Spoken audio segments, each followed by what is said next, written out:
Hi, friends. Oh, I don't have my ear thing. I'll just try to talk loud. This is a short chapter. Chapter 5 of 2nd Chronicles. Thus all the work that Solomon made for the house of the Lord was finished. And Solomon brought in all the things that David his father had dedicated, and the silver and the gold and all the instruments put he among the treasures of the house of God.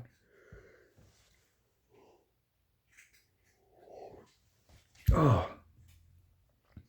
Then Solomon assembled the elders of Israel and all the heads of the tribes, the chief of the fathers of the children of Israel, unto Jerusalem, to bring up the ark of the covenant of the Lord out of the city of David, which is Zion.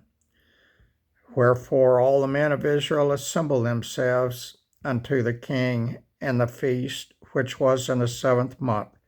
And all the elders of Israel came, and the Levites took up the ark, and they brought up the ark and the tabernacle of the congregation, and all the holy vessels that were in the tabernacle.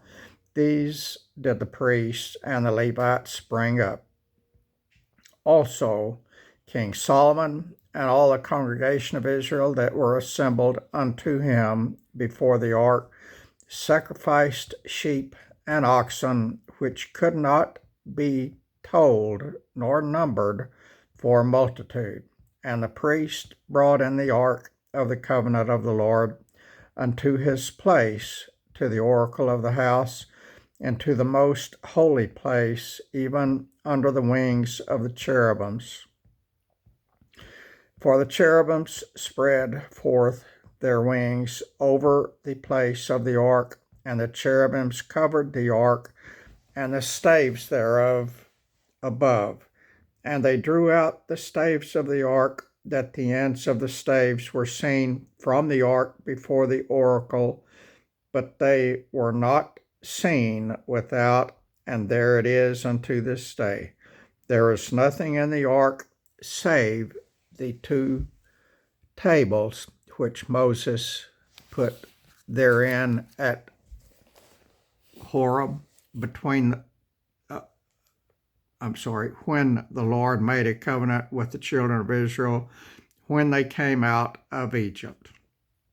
And it came to pass, when the priests were come out of the holy place, for all the priests that were present were sanctified, and did not then wait by course. Also the Levites, which were the singers, all of them of Asaph and Heman and Jeduthun, with their sons and their brethren, being arrayed in white linen, having cymbals and psalteries and harps, stood at the east end of the altar, and with them 120 priests, sounding with trumpets. And it even came to pass, as the trumpeters and singers were as one, to make one sound to be heard in praising and thanking the Lord. And when they lifted up their voice with the trumpets and cymbals and instruments of music, and praised the Lord, saying, For he is good, for his mercy endureth forever, that then the house was filled with a cloud, even the house of the Lord, so that the priest could not stand to minister by reason of the cloud, for the glory of the Lord had filled the house of God. That's that, y'all. Guess what? I walked over to my back door neighbors. I harvested my first vegetables out of my garden today. And it was 5 or 6 radishes. They look delicious too. I sure wanted one, but they're always nice, and so I gave them to them.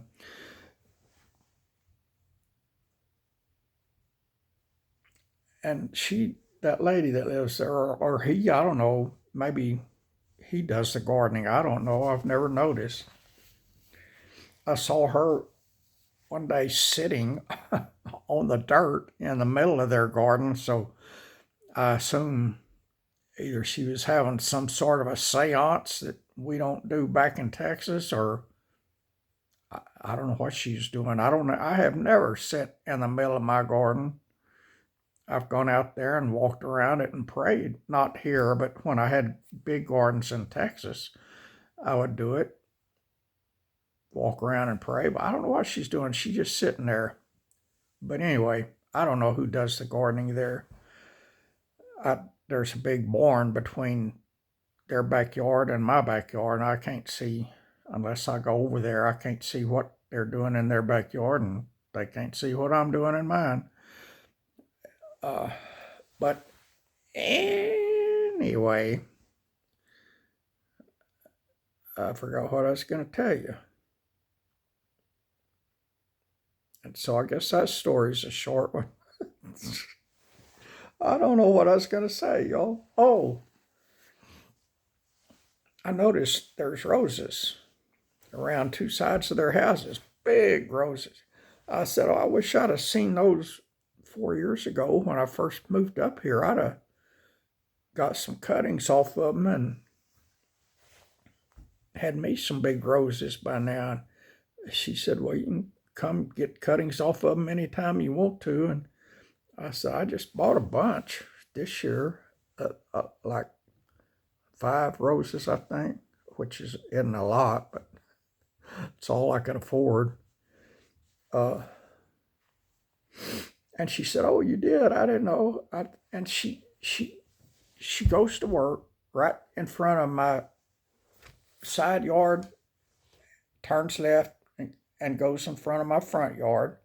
She comes home at lunch right in front of my front yard, right beside my side yard, and then she goes back after lunch right past my side yard, right in front of my front yard, and then she comes home after work right in front of my front yard, right beside my side yard, every day, Monday through Friday, and she never saw them.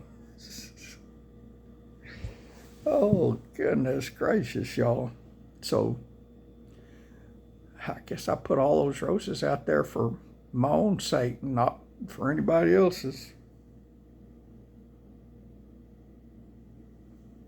That's that. I'm done. God bless you.